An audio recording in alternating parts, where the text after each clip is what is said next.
கிறிஸ்துவுக்குள் மிகவும் பிரியமானவர்களே, கர்த்தராகிய இயேசு கிறிஸ்து நாமத்தினாலே உங்களை வாழ்த்துகிறோம். வெளிப்படுத்தல் 2ஆம் அதிகாரம் 7ஆம் வசனம். ஜெயங்கொள்கிறவன் எவனோ அவனுக்கு தேவனுடைய பரதீசின் மத்தியில் இருக்கிற ஜீவவருஷத்தின் கனியை புசிக்க கொடுப்பேன் என்று எழுதப்பட்டிருக்கிறது. இதை குறித்து தான் இந்த காணொலியை நாம் பார்க்க போகிறோம். பரதீசு, பரலோகம். பரதீசு என்றால் பாரடைஸ், பரலோகம் என்றால் ஹெவன்.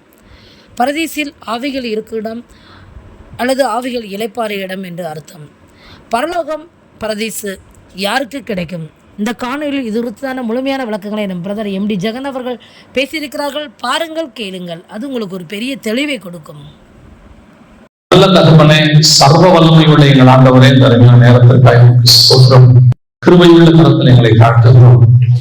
நாட்களை விசேஷித்துக் கொள்ளுகிறோம். கர்த்தருக்கென்று விசேஷித்துக் கொள்ளுகிறான் என்ற வசனத்தின் படி ஆண்டவரே, இந்த நாளை நாங்கள் உமக்கென்று விசேஷித்துக் கொண்டோம். மகிமையுள்ள கரத்தில் எங்களை தாழ்த்துகிறோம். நீர் பேசும் நீர் இடைபடுகிறார்.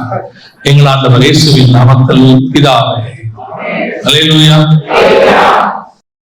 வெளிப்படுத்தல் விசேஷம் 2ஆம் அதிகாரம் 7வது வசனம். ஜெயம் கொள்ளுகிறவன் எவனோ அவனுக்கு பரதீசியின் மத்தியில் இருக்கிற ஜீவ விருட்சத்தின் கனியை புசிக்க கொடுப்பேன் என்று எழுது அப்படின்னு. இந்த பரதீசியின் மத்தியில் இருக்கிற ஜீவ விருட்சம் அப்படின்னு நம்ம வாசிக்கிறோம். ஆனால் இந்த பரதீசியின் மத்தியில் இருக்கிற ஜீவ விருட்சம், முதல்ல பரதீசுனா என்னன்னு உங்களுக்கு சொல்லிடுறேன். பரதீசு அப்படின்னா பாரடைஸ் அப்படின்னு ஆங்கிலத்தில் சொல்லுவாங்க.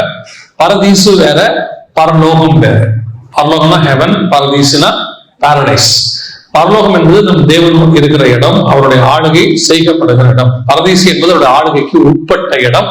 இன்னும் சொல்ல போனா ஆவிகள் இளைப்பாறுகிற இடம். அதாவது பரலோகத்துக்கு போவதற்கு முன்பதாக ஒரு குறிப்பிட்ட காலகட்டம் வரைக்கும் மரித்த பரிசுத்தவான்கள் அங்கே இருப்பார்கள். பழைய ஏற்பாட்டு பரிசுத்தவான்களும் சரி, இப்பொழுது மரிக்கிற புதிய ஏற்பாட்டு பரிசுத்தவான்களும் சரி, அந்த பரதீசிக்குள்ளே இளைப்பாரி கொண்டிருப்பார்கள். இயேசு கிறிஸ்து வருகிற வரைக்கும், அதாவது மாம்சத்தில் வெளிப்பட்டு சிலுவையில் அறையப்படுகிற அன்று வரைக்கும் இந்த பழைய ஏற்பாட்டு பரிசுத்தவான்கள் வாக்குத்தத்தம் பண்ணப்பட்டதை அடையாமல் போனார்கள் அப்படின்னு இருக்கு. 11:39 எபிரேயர் நிருபத்துல அப்படி இருக்கிறது. என்ன வாக்குத்தத்தம் பண்ணப்பட்டது அப்படிங்கறதெல்லாம் பின்னாடி இருக்கிறது. ஆனால் அவர்களுக்கு மிக முக்கியமாக அந்த இளைப்பாறுகிற ஸ்தலம், ரெஸ்ட் இன் பீஸ் அப்படின்னு நம்ம சொல்றோம், நார்மலா சொல்றோம் இல்லையா, அந்த இளைப்பாறுகிற ஸ்தலம் பரதீசு அவர்களுக்கு அருளப்படவில்லை. அவங்க எங்க இருந்தாங்கன்னா பாதாளத்தினுடைய மேல் பகுதி, மேல் பாதாளம் அப்படிங்கிற இடத்துலதான் இருந்தாங்க. அங்கதான் ஆபிரகாமுடைய மடியில கொண்டு போய் லாசருவை விட்டார்கள். சோ இந்த பாரடைஸ் அப்படிங்கிறது இயேசு கிறிஸ்துவின் மரணத்திற்கு பிறகு வந்தது. அங்கே இருக்கிறவங்களுக்கு அதுக்கு பிறகுதான் பரிசுத்தவான்கள். இப்ப இயேசு கிறிஸ்துவின் மரணத்தோடு கூட இயேசு என்ன செய்கிறாரு, அந்த பூமியின் தாழ்விடங்களில் அவர் இறங்கினார் அப்படின்னு இருக்கு. ஈரை கவ்விக்கொண்டு ஏறி போனாய் அப்படின்னு யூதாவை பத்தி 49ஆம் அதிகாரத்துல யாக்கோபு தீர்க்க தரிசனமா உரைக்கிறார். அதன்படி இயேசு கிறிஸ்து சிலுவையில் அறையப்பட்ட அன்று மரித்து காவலுள்ள ஆவிகளுக்கு அவர் பிரசங்கித்தார்னு பேதுரு புஸ்தகத்துல வாசிக்கிறோம். அங்கே பிரசங்கம்னா என்னன்னா ஆல்டர் கால் கொடுக்கறது இல்ல. பிரசங்கத்துல நிறைய வகை இருக்குது. தெருவுல பண்றோமே, அதுவும் ஒரு பிரசங்கம் தான். அது சுவிசேஷ பிரசங்கம். இப்ப நீங்க பைபிள் ஸ்டடி எடுக்கிறீங்க பாத்தீங்களா, இதுவும் ஒரு பிரசங்கம் தான். ஆனா அது பேர் வேத பாடம். இப்ப அதே நேரத்துல இப்போ சக்சஸ் ஆயிருச்சு, இப்ப தேர்தலுக்கு எலெக்ஷன் பேசுறாங்கல்ல, இது ஓட்டு கேட்கறதுக்கான பிரசங்கம் பண்ணுவாங்க. அவங்க மைக் பிடிச்சு பிரச்சாரம் பண்றாங்கன்னு சொல்றோம். அதே நேரத்துல ஜெயிச்ச பிறகு ஒண்ணு பேசுவாங்கல்ல, அதுக்கு பேர் பிரச்சாரம் இல்ல, அது வெற்றி பிரசங்கம். நம்ம ஜெயிச்சிட்டோம். அந்த மாதிரி பிரசங்கத்துல நிறைய இருக்குது. இயேசு காவலுள்ள ஆவிகளுக்கு பிரசங்கித்தார் அப்படின்னா என்ன அர்த்தம்னா, விக்டோரியஸ் சர்மன், அதாவது ஜெயிச்சதுக்கான பிரசங்கம். நான் உலகத்தை ஜெயிச்சுட்டேன், மேல் பாதாளத்துல உள்ளவங்களே உங்களை மீட்டு கொண்டு நான் போக வந்திருக்கிறேன்.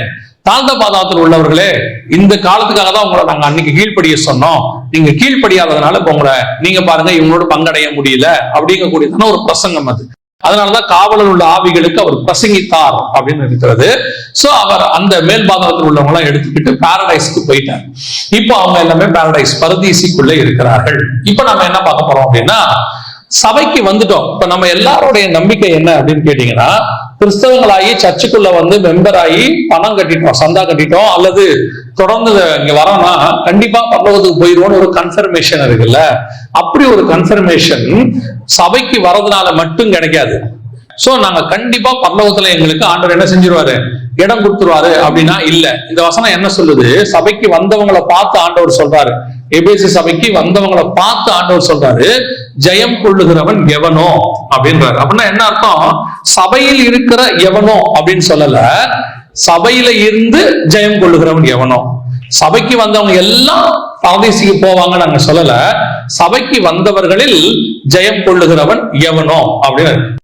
இப்ப இந்த பரதீசிக்கு நான் போகணும்னாலே எதையும் என்ன செய்ய வேண்டி இருக்கிறது? ஜெயிக்க வேண்டி இருக்கிறதுன்னு சபை சொல்லுது. இப்ப இந்த பாரடைஸ், அப்ப அது போறது அவ்வளவு கஷ்டமா? வாசிங்க லூக்கா 23:43. இயேசு அவனை நோக்கி, இன்றைக்கு நீ என்னுடனே கூட பரதீசில் இருப்பாய் என்று மெய்யாகவே உனக்கு சொல்லுகிறேன் என்றார். அவரோட அர்த்தம் என்ன? அந்த கல்லன் நம்ம எல்லாருக்கும் தெரிஞ்சிருக்கிறதான ஒரு காரியம் தான் இது. நீங்க வருஷா வருஷம் தியானிக்கிறதான ஒரு விஷயமா கூட இருக்கலாம். என்ன அப்படின்னு கேட்டீங்கன்னு சொன்னா, இன்று நீ என்னோடு கூட பரதீசில் இருப்பா. யாரை பார்த்து சொன்னாரு? கல்லனை பார்த்து சொன்னாரு. அந்த கல்லன் யாருன்னு பாத்தீங்கன்னா, சில மணி நேரம் அவரோடு கூட சிலுவையில் தொங்கினதான ஒரு மனுஷன். சில மணி நேரம் சிலுவையில் அவரோடு கூட தொங்கினதான ஒரு மனுஷன். அவனுக்கு கர்த்தர் ஒரு வாக்கு பண்றாரு, இன்னைக்கு நீ என்ன செஞ்சியா, நீ சாயங்காலத்துக்குள்ள அவர் மரிச்சு போக போறாரு, சாயங்காலத்துக்குள்ள அவருடைய பாடியை சிலுவையில இருந்து இறங்கிடுவாங்க. ஆண்டவர் சொன்னாரு, இன்றைக்கு நீ என்னோடு கூட பரதீசியில் இருப்பாய். அப்படின்னா என்னங்க அர்த்தம்?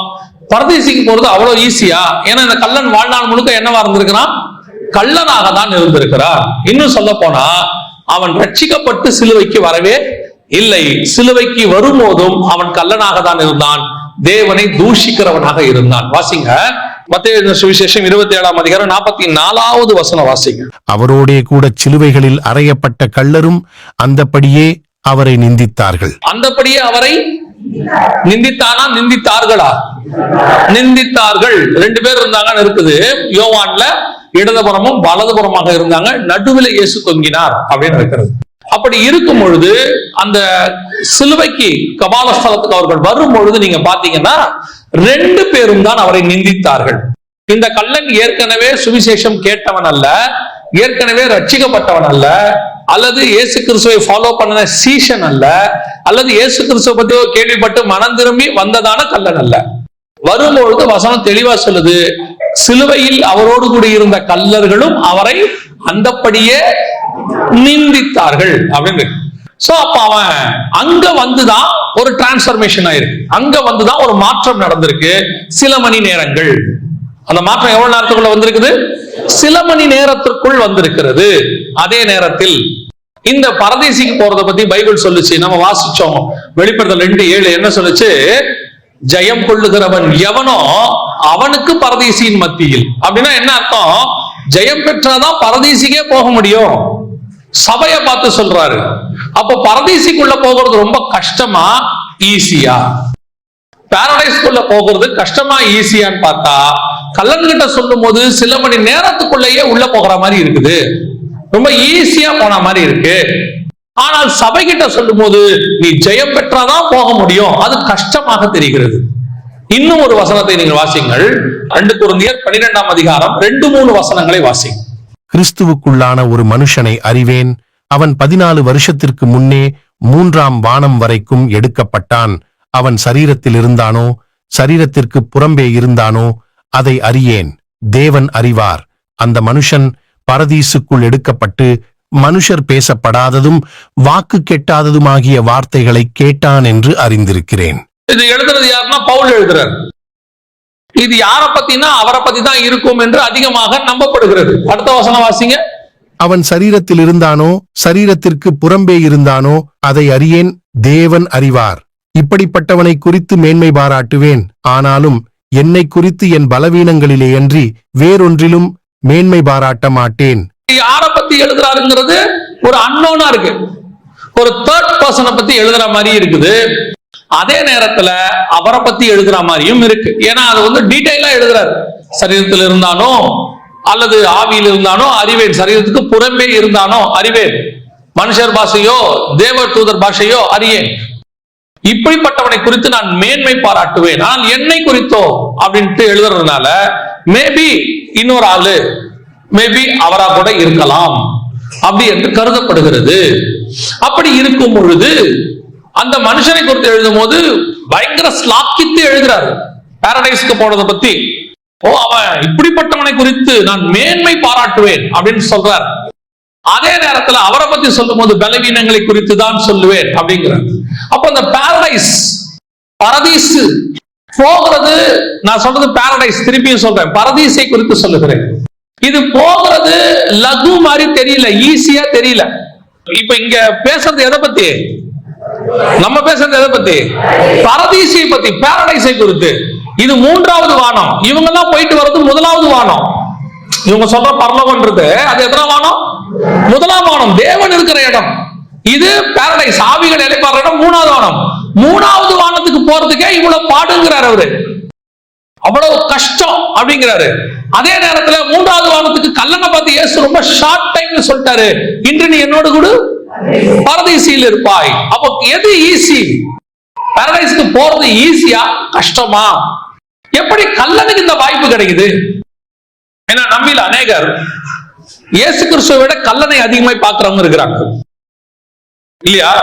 ஞானசானம் எடு அப்படின்னு கேட்டா நிறைய பேர் சொல்ற வார்த்தை, கல்லை எடுத்தானா, தண்ணியில மூழ்கி ஞானசானம் எடுத்தாதான் பரலோகத்துக்கு போக முடியுமா, போக முடியும் அப்படின்னு சொன்னா உடனே இவங்க சொல்ற வார்த்தை என்னன்னா, அந்த கல்லை எடுத்தானா. இப்ப யோசிச்சு பாருங்க, கல்லை எடுக்கல, அப்படியே வச்சுக்க. பக்கத்துல இருக்கிற இயேசு எடுத்தாரா இல்லையா? அப்ப இவன் யாரத்தான் பார்க்கறான்? கல்லனை தான் பார்க்கறான், எடுத்த இயேசுவை பார்க்கவே இல்லைல்ல. அப்ப இன்னைக்கு இருக்கிறவங்களுக்கு எல்லாம் பெரும்பான்மையா கல்லனை பார்க்கறதெல்லாம் சந்தோஷம். ஏதோ ஒண்ணு இவங்களுக்கு சந்தோஷம், கள்ளத்தனமாவோ கல்லனாகவோ இருக்கிறதுல. அப்ப எது ஈஸி? பரதீசிக்கு போறது ரொம்ப ஈஸியா? கல்லனை பார்த்து ஒரே வார்த்தை சொல்றாரு, இன்று நீ என்னோடு கூட பரதீசில் இருப்பாய் அப்படின்னு சொல்லி. ஆனா அவன் சொல்றான், 14 வருஷத்துக்கு முன்னாடி ஒருத்தனை பார்த்தேன், அவன் பரதீசிக்கு போயிட்டு வந்தான், சரீரத்தில் இருந்தானா, சரீரத்துக்கு புறமே இருந்தானா தெரியாது, தூதர் பாஷையா மனுஷன் பாஷையா தெரியாது, தேவனே அறிவார். அப்ப அத அவ்வளவு பெரிய மேன்மை பாராட்டு வேணுங்கிறான். இந்த ரெண்டுத்துக்கும் கான்ட்ரவர்சி மாதிரி தோணுது. ஒரு பக்கம் பரதீசிக்கு போறது கஷ்டமா தெரியுது, ஒரு பக்கம் பரதீசிக்கு போறது ஈஸியா தெரியுது. உண்மையிலே கஷ்டமா ஈஸியா? நம்ம பாரடைஸ பத்தியே பேசுறோம், இன்னும் பரலோகம் அது வேற விஷயம். அதாவது கடைசி காலத்துல பரலோகமும் பரதீசியும் அவ்வளவு துணிகரமாய் பேசக்கூடிய இடமாய் மாறிவிட்டது. சொல்லுவாங்க யூதர்கள், பாரம்பரிய யூதர்கள் தேவனுடைய நாமத்தையும் சீயோனை குறித்தும் அவ்வளவு சீக்கிரத்துல வாய் திறந்து சொல்ல மாட்டாங்களாம். ஏன்னா அது அவ்வளவு பரிசுத்த இடம், அங்க போறதை பத்தி நம்ம ரொம்ப கேர்ஃபுல்லா பேசணும் அப்படின்னு சொல்லுவாங்களாம். இன்னைக்கு ரொம்ப ஈஸி ஆயிடுச்சு. சரி, நாம பரதீசிக்கு போறது எளிதா? கல்லன் ரொம்ப ஈஸியா தான் போயிட்டானா அப்படின்னா இல்ல. கல்லன் கிட்டையும் சில கிரைட்டீரியாக்கள் இருந்தது. ஆண்டவர் உடனே கல்லனை பார்த்து சொல்லிடல, இன்று நீ என்னோடு கூட பரதீசியில் இருப்பாயின்னு சொல்லிடல. கல்லன் கிட்டையும் சில கிரைட்டீரியாவை எதிர்பார்த்து அது நிறைவேறின பிறகுதான் கர்த்தர் இந்த வார்த்தையை சொன்னார். இப்ப யோசித்து பாருங்க, கல்லன் சிலுவைக்கு வரும்பொழுது, இயேசுவின் இடத்துல வரும்போது, கொண்டு வரப்பட்டு சிலுவையில் அறையப்படும் போது அவனும் நிந்தித்த மனுஷர்களில் ஒருத்தன். கீழே இருக்கிறவங்களும் நிந்திச்சாங்க, கூட இருக்கிற கல்லரும் அவரை நிந்தித்தார்கள் அப்படின்னு இருக்குது. ஆனால் சில மணி நேரம் அவன் இயேசுவோடு கூட தொங்குகிறான் சிலுவையில, நடக்கிற காரியங்களை பார்க்கிறான். உங்களுக்கு தெரியும் நினைக்கிறேன், இயேசு சிலுவையில் அறைஞ்சு முடிஞ்ச உடனே 100க்கு அதிபதி ஒரு வார்த்தை சொல்லுவாப்புற மத்தியில.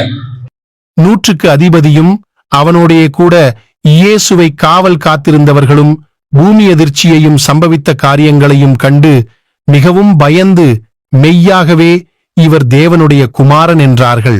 இவர்களும் இயேசு கிறிஸ்துவை தேவனுடைய குமாரன் சில மணி நேரத்தில் ஏற்றுக்கொண்டவர்கள். within some hours, உடனடியாக அல்ல, நடந்த சம்பவங்களை பார்க்கிறாங்க. 3 மணி நேரமோ 6 மணி நேரமோ 9 மணி நேரமோ சில மணி நேரங்கள். அந்த சில மணி நேரங்களில் நடந்த சம்பவங்களை எல்லாம் பார்த்துட்டு தான் ஒரு முடிவுக்கு வராங்க, இவர் மெய்யாகவே தேவனுடைய குமாரன். தூரத்துல இருந்து பார்த்த 100க்கு அதிபதி, பக்கத்துல இருந்து பார்த்த கல்லன். அவன் பார்த்த காலகட்டமும் இவன் பார்த்த காலகட்டமும் ஏறக்குறைய ஒரே காலகட்டம் தான். ஏன்னா சிலுவையில் அறையும் போது எல்லாரையும் ஒன்னாதான் அறையிறாங்க. சிலுவையில் அரைஞ்சதுல இருந்து அந்த சிலுவையில் அறைந்தவர்களும் 100க்கு அதிபதி இவரை பார்த்துக்கிட்டே இருக்கிறாங்க. சிலுவையில் அரைஞ்சதுல இருந்து கல்லனும் பார்த்துக்கிட்டே இருக்கிறான். 2 பேரும் இவர்களை பார்க்கிறார்கள். பார்த்து விட்டு 2 பேருக்குள்ளேயும் சில மாற்றங்கள் வருகிறது.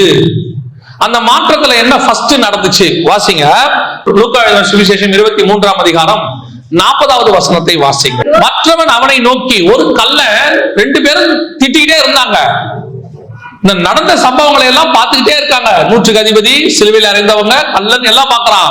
இவனுக்குள்ள ஒரு மாற்றம் வருகிறது. இப்ப இவன் மற்றவனை நோக்கி, நீ இந்த ஆக்கினைக்கு உட்பட்டவனா இருந்தும் எப்படி தேவனுக்கு பயப்படுகிறது இல்லையா? முதல்ல இவனுக்குள்ள வந்தது தேவனை பற்றின பயம். இவன் கள்ளன் ஏன் தெரியுமா? ஒரு திருடன் ஏன் தெரியுமா? அவனுக்கு தேவ பயம் இல்லாததுனால தான் அவன் என்னவா இருந்தான்? திருடனாக இருந்தான். இவன் இஸ்ரவேல் கல்லனாவே வச்சுக்கொள்ளுங்களேன், இஸ்ரவேல் தேசத்தை சேர்ந்த கல்லனாவே வச்சுக்கோங்க. அவனுக்கு நியாயப்பிரமாணத்தை பத்தி நல்லாவே தெரியும். அந்த நியாயப்பிரமாணத்துல 10 கட்டளைகள்ல ஒண்ணு களவு செய்யாதிருப்பாயாக. அதை மீறித்தான் அவன் என்ன செஞ்சிருக்கிறான்? அவன் களவு பண்ணியிருக்கிறான், கல்லனா மாறி இருக்கிறான். அப்போது அவனுக்குள் ஒரு தேவ பயம் இல்லை. வாழ்நாள் எல்லாம் எத்தனை வயசு நமக்கு அங்க இல்ல, ஒரு வாலிப வயசோ இல்ல ஒரு மிடில் ஏஜோ எப்படி வேணா வச்சுக்கொள்ளுங்க, அத்தனை ஆண்டு காலம் அவனுக்கு தேவனை பத்தின பயம் இல்லை. ஆனால் பக்கத்துல இவர் அடிக்கப்பட்டு தொங்குறாரு. அடிக்கப்பட்டு தொங்கும் போது பார்க்கும் பொழுது இவனுக்கு நியாயமா என்ன வருது? தேவனை பற்றின பயம் வருகிறது. மத்தவனை பார்த்து கேட்கிறான், உனக்கு தேவனை பத்தின பயம் இல்லையா? பயப்படுது இல்லையா? எதனால பயப்படுறது இல்லையா? நம்மளாம் பாரு, அடிக்கப்பட்டு தப்பு செஞ்சதுனால இப்படி தண்டனை அனுபவிக்கிறோம் அப்படின்னு அவரையும் சேர்த்துக்கல, இயேசுவையும் சேர்த்துக்கல. ஐயோ, சில நேரத்துல நமக்கு பயம் வரும் தெரியுமா? சில ஆட்களுக்கு ஏற்படுகிற காரியங்களை பார்த்து நமக்கு என்ன வரும்? ஒரு பயம் வரும். ஐயோ, இந்த மனுஷனுக்கே இப்படி நடக்குதுன்னா நமக்கு எல்லாம் எப்படி நடக்கும்? இது ஒரு பயம் வருது இல்ல? அந்த மனுஷன் நல்ல மனுஷங்க, அவருக்கே இப்படி நடந்துச்சு, அவரே எல்லாருக்கும் நல்லது செய்வாரு, அவர் வாழ்க்கையிலே இப்படி நடக்குது, இவெல்லாம் அநியாயக்கார பாவி, இவனுக்கு எப்படி நடக்குமோ தெரியாது சொல்லுவோம் இல்ல? இந்த பயம் ஏன் வருது தெரியுமா? அந்த நல்லவர்களுக்கும் நடக்கிற நல்ல விஷயத்தை பார்த்ததுனால. கடவுள் இவனையே இப்படி தண்டிச்சுட்டாரு, அந்த மாதிரி அவன் இயேசுவை பார்க்கல. அந்த மாதிரி இயேசுவை பார்க்கல. இயேசுவை எப்படி பார்க்கல? நானும் தப்பு செஞ்சு தண்டனை அனுபவிக்கிறேன், இவரும் என்னது, அவன் கடவுள் எப்படி தண்டிச்சிருக்கார் பாரு இந்த ஆளை. ஏன்னா இவங்க எல்லார விட அதிக பாடு யாருக்குதான் இருக்குது? இயேசுவுக்கு. உச்ச தலை முதல் உள்ளங்கால் வரைக்கும் அடிச்சிருக்காங்க. தலையில புல்முடி சூற்றுவது வந்து கால்ல ஆணி அடிக்கிற வரைக்கும் அடிச்சிருக்காங்க. பார்த்தா இவங்களை விட அவருக்கு தான் 1 குறைய 40 39 அடி நொறுக்கி எடுத்திருக்காங்க. அந்த அடி அடிச்சு பார்க்கும் போது ஐயோ, தப்பு செஞ்சா இப்படிலாம் கடவுள்கிட்ட தண்டனை, தேவ பயம் அப்படின்னு அவனுக்கு வரல பயம். அடுத்த வசனம் வாசிங்க. நாமோ நியாயப்படி தண்டிக்கப்பட்டிருக்கிறோம், இவரோ தகாதொன்றையும் நடப்பிக்கவில்லையே என்று. இதுதான் கள்ளனுடைய முதல் குவாலிட்டி. நான் தப்பு செஞ்சு தண்டனை அனுபவிக்கிறையா, இவர் தகாததொன்றையும். என்ன பெரிய ஆச்சரியம் தெரியுமாங்க? இயேசுவ பாக்குறவனா சொல்றான் இவர்கிட்ட தப்பு இல்ல. எப்படி சொல்லுவான்? யோசிச்சு பாருங்க. இந்த கள்ளன் என்ன இயேசுவோட 3.5 வருஷம் ஊழியத்தில் இருந்தானா?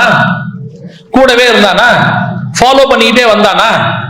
இல்ல இயேசுவை பத்தி ஏதாவது புக்கு படிச்சானா? இல்ல எந்த சீஷர்களாவது இவனுக்கு இயேசுவை பத்தி சொன்னாங்களா? எப்படி இவனுக்கு இவரை பார்த்த உடனே தெரியுது இவர் தகாததொன்றையும் நடப்பிக்கவில்லையே? புரியுதா உங்களுக்கு? இப்ப இயேசுவை பிலாத்து பாக்குறாரு. பார்த்த உடனே பிலாத்து சொல்றாரு, நீங்கள் சொல்ற குற்றம் ஒன்று இவரிடத்தில் நான் காணவில்லையே. எப்படி தெரியுது? பார்த்தோன்னே எப்படி தெரியுது இவர்கிட்ட தப்பு இல்லைன்னு? சரி, பிலாத்து இயேசுவை அறியாத ஒரு மனுஷன், இவன் திருடன். ஆண்டவர் சொல்றாரு, உலகத்தின் அதிபதியான என்னிடத்தில் வருகிறார், அவனுக்கு என்னிடத்தில் ஒன்றும் இல்லை. அவனுக்கும் தெரியுது இயேசு நடத்த ஒரு பாவமும் இல்லை. பிலாத்துக்கு தெரியுது இவர்கிட்ட ஒரு குற்றமும் இல்லை. இவனுக்கு தெரியுது, கள்ளனுக்கு தெரியுது தகாதது ஒன்றும் நடப்பிக்கவில்லை. அப்ப பரதீசிக்கு போறதுக்கு முதல்ல தேவனை பத்தின பயம் வேணும்.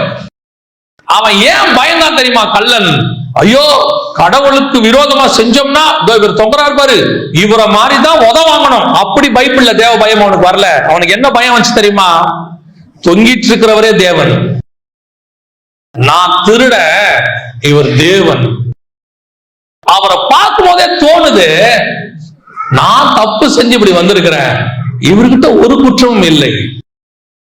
இந்த பார்வைதான் 100க்கு அதிபதி இயேசுக்கு மேல இருந்துச்சு.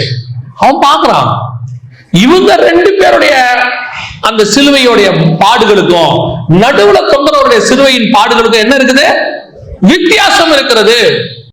இந்த வித்தியாசத்தை புறஜாதியார் பார்க்கிறார்கள், சொந்த ஜனங்கள் பார்க்கிறார்கள். இப்ப நமக்கு தெரியுதா? நம்மளை பார்த்தா தெரியுதா? நாம மத்தவங்க படுற மாதிரி நமக்கும் கஷ்டம் வருது. ஆனா நாம படுற கஷ்டத்துல அவன் நம்மளை பார்த்து பயப்பட மாட்டான், நம்மளை பார்த்து தேவனை மகிமைப்படுத்துவான். இது நடக்கணும். அப்படி நடக்குமா? இதுதான் ஸ்பிரிச்சுவல் லைஃப். கவனிச்சுக்கொள்ளுங்க. நான் ஒரு குற்றத்தை அனுபவிக்கும் போது இப்படி எடுத்துக்கோங்க, ஈஸியா புரியறதுக்கு சொல்றேன். எத்தனை பேர் பைபிள்ல பாடு அனுபவிச்சாலும் யோபு பாடு அனுபவிக்கும் போது உங்களுக்கு தோணுதா இல்லையா? அவன் நீதிமான், அவன் அநியாயமா பாடு அனுபவிக்கிறான், தோணுதா இல்லையா? தாவீதே பாடு அனுபவிச்சான்னு நமக்கு தோணுதுல, அவன் செஞ்சதுக்கு தாங்க நடந்துச்சு சொல்றான் இல்லையா? யாருக்கு எது நடந்தாலும் அவன் ஏதோ ஒண்ணு செஞ்சிருப்பான், அதனால நடந்துச்சு. ஆனா யோபுவை பத்தி சொல்லும் போது மட்டும் நமக்கு என்ன தோணுது? ஒண்ணுமே செய்யாம இப்படி அனுபவிக்கிறானே. யோபுக்கே அப்படி தோணுமானால் மனுஷனில் அவன் நீதிமானாக இருந்தான், அவன் குற்றம் இல்லாதவன் இல்ல. வசனம் சொல்லுது, இவைகளால் யோபு தன் வாயினால் பாவம் செய்யவில்லை. அவ்வளவுதான். உள்ள என்ன இருந்துச்சுன்னு ஆண்டவருக்கு தான் தெரியும். ஒரு பீரியட்ல புலம்ப ஆரம்பிச்சிடறாரு யோபு பிரச்சனையினுடைய உச்சத்துக்கு போகும்போது.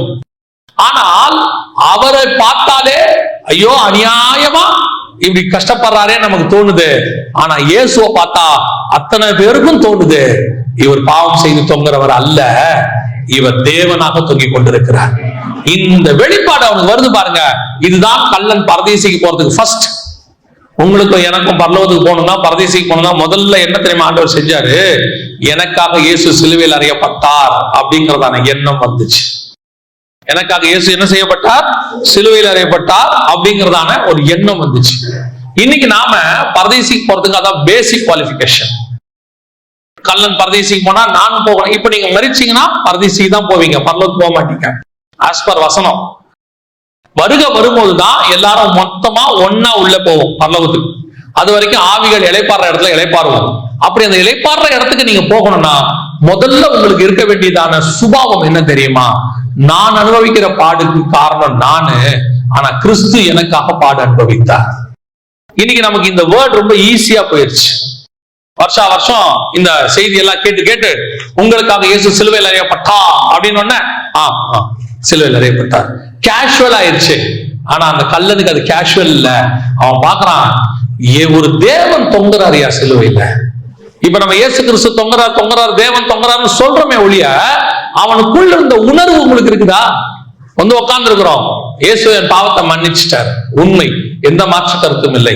ஆனால் உங்களுக்கு அந்த உணர்வு இருக்குதா? அதான் பரதேசிக்கு போறதுக்கான ஃபர்ஸ்ட் பாயிண்ட். ரெண்டாவது வாசிங்க, லூக்கா 23ஆம் அதிகாரம் 41வது வசனம் வாசிங்க. நாமோ நியாயப்படி தண்டிக்கப்படுகிறோம், நாம் நடப்பித்தவைகளுக்கு தக்க பலனை அடைகிறோம். இரண்டாவது முக்கியமான பாயிண்ட் என்ன தெரியுமா? நான் தப்பு செய்தவன் என்று ஒத்துக்கொள்ளுதல். நமக்குள்ள அந்த எண்ணம் வரணும், நான் பாவிதான்ங்கிற எண்ணம் வரணும். இந்த கடைசி காலத்துல இருக்கிற மிக முக்கியமான உபதேசங்களில் ஒன்று என்ன அப்படின்னு கேட்டீங்கன்னா, ரட்சிக்கப்படுறதுக்கு முன்னாடி வரைக்கும் நம்ம பாவிங்கிற எண்ணம் இருக்கு. இயேசுவின் ரத்தத்தால கழுவப்பட்டுட்டா நம்ம நீதிமான் ஆயிடுறோம், மாற்றுக்கிறது இல்ல. இப்போ நார்மலா இருக்கிற தைலம் அபிஷேக தைலமா மாறிடுது. நார்மலா இருந்த தைலம் இப்ப என்னவா மாறிடுது? அபிஷேக தைலமா மாறிடுது. பாவியா இருந்த நாம இப்ப என்னவா மாறிட்டோம்? இப்ப இதுக்கு அப்புறம் என்ன சொல்றாங்க எல்லாரும்? இப்ப இருக்கிற கடைசி காலத்துல இருக்கிற மிக முக்கியமான உபதேசம் என்னன்னா, ஒரு தடவை நீங்க ரட்சிக்கப்பட்டீங்கன்னா அதுக்கப்புறம் அதுக்கு பேரு நித்திய ரட்சிப்பு. நீங்க பாவியா மாறவே முடியாது. அதுக்கு பேரு நித்திய ரட்சிப்பாமா, ஒன் சேவ் எவர் சேவ் அப்படின்னு சொல்றாங்க. இந்த பாவங்களை அறிக்கையிடுறோம்ல, பாவங்களை அறிக்கையிட்டோம், இயேசு நம்ம பாவத்தை மன்னிச்சிட்டார், உண்மை. ஆனால் நீங்கள் இயேசுவை ஏற்றுக்கொண்ட பிறகு பாவம் செய்யவில்லையா? யாராவது ஒருத்தர் சொல்லுங்க, நான் இயேசுவை ஏற்றுக்கொண்டு 20 வருஷம் ஆச்சு, இந்த 20 வருஷத்தில் நான் பாவமே செய்தது இல்லை அப்படின்னு சொல்லுங்க. ஒரே ஒருத்தர். இது வரைக்கும் எப்ப இயேசுவை ஏற்றுக்கொண்டு என் பாவம் மன்னிக்கப்பட்டுச்சோ அன்னில இருந்து எனக்கு பாவமே கிடையாது அப்படின்னு சொல்ல முடியுமா? ஒருத்தர் கூட சொல்ல முடியாது. இன்னும் நமக்குள் என்ன இருக்கிறது? பாவம் இருக்கு, பலகீனம் இருக்கு. அதுக்காக தான் வேதம் சொல்றது நீதிமானுக்கு சரி கட்டப்படும். உங்கள் ரட்சிப்பு பூரணப்பட காத்திருங்கள், முடிவு பரியந்தம் நிலைநிற்கிறவனே ரட்சிக்கப்படுவார். எல்லா வசனமும் இருக்கு. இன்னைக்கு இந்த பாவ உணர்வு கொஞ்சம் கொஞ்சமா பிசாசு எடுத்துக்கிட்டே இருக்கிறான். அம்மா சொல்றதுக்கு அப்பா சொல்றதுக்கு தான் டிஃபரன்ஸ். என்னைக்காவது எந்த தாயாவது தகப்பனாவது டோன்ட் வரி மை சன், தைரியமா போய் எழுது, 10வது போனா என்ன திருப்பி எழுதிக்கலாம், 12வது போனா என்ன திருப்பி எழுதி, யாராவது ரிசர்வேஷன்ல சொல்லி இருக்கிறீங்களா? அதே பவுல் தான் கேட்டாரு, அன்போட வரட்டுமா பெரம்போட வரட்டும். ரெண்டும் இருக்கு. இன்னைக்கு என்ன ஆயிடுச்சு? நான் பாவி என்கிற உணர்வு போயிடுச்சு. இவன் அதை அந்த பிசாசு அதை எடுக்க விரும்புறான். நம்மில் பாவம் இல்லை என்று சொல்வோமானால், ஆமா, ரொம்ப கேர்ஃபுல்லா இருக்கணும். அதுதான் அவங்கிட்ட அந்த கள்ளன் கிட்ட இருந்த இரண்டாவது மிக முக்கியமான விஷயம் என்ன தெரியுமா? நான் பாவி ஆண்டவரே. எல்லா தப்பு செஞ்சவங்கிட்டையும் ஒரு காரணம் இருக்கும் தெரியுமா உங்களுக்கு? ஆதாம் கிட்ட ஒரு காரணம் இருந்துச்சு. ஏண்டா பழம் சாப்பிட்ட? இந்த அம்மா கொடுத்துச்சு. அந்த அம்மாவை கேட்டாரு, ஏமா நீ ஏமா பழம் சாப்பிட்ட? பாம்பு பாம்பு பண்ண வேலை. அந்த மட்டும் ஒரு காரணம் இருந்துச்சுல்ல, நான் சாப்பிட்டேன்னு சொல்லாது. ஆனா இவன் சொன்ன, இல்ல இல்ல இல்ல, நான் பாவி. நாமோ நடப்பித்தவைகளுக்கான தக்க பலனை அடைகிறோம். ஒத்துக்கொள்ளுகிற சுபாவம். பரதீசிக்கு போனோம்னா முதல்ல இரண்டாவது இருக்க வேண்டிய சுபாவம் தெரியுமா? கன்ஃபெஷன். எனக்கு நான் ஆமா. பைபிள் எனக்கு ஆண்டவர் சொல்லி கொடுத்த ஒரு விஷயம், சவுலுக்கும் தாவீதுக்கும் இதான் டிஃபரன்ஸ். சவுலுகிட்ட என்ன குணம்? செஞ்ச தப்புக்கு காரணம் சொல்லுவான். தாவீது கிட்ட காரணமே சொல்ல மாட்டான், நானே பாவின்னு ஒத்துப்பான். அவ்வளவுதான். எப்ப நீங்க ஒத்துக்கிட்டீங்களோ அப்பொழுதே தேவன் உங்களுக்கு மீட்பை கட்டளையிட வல்லமை உள்ளவராக இருக்கிறார். அல்லேலூயா.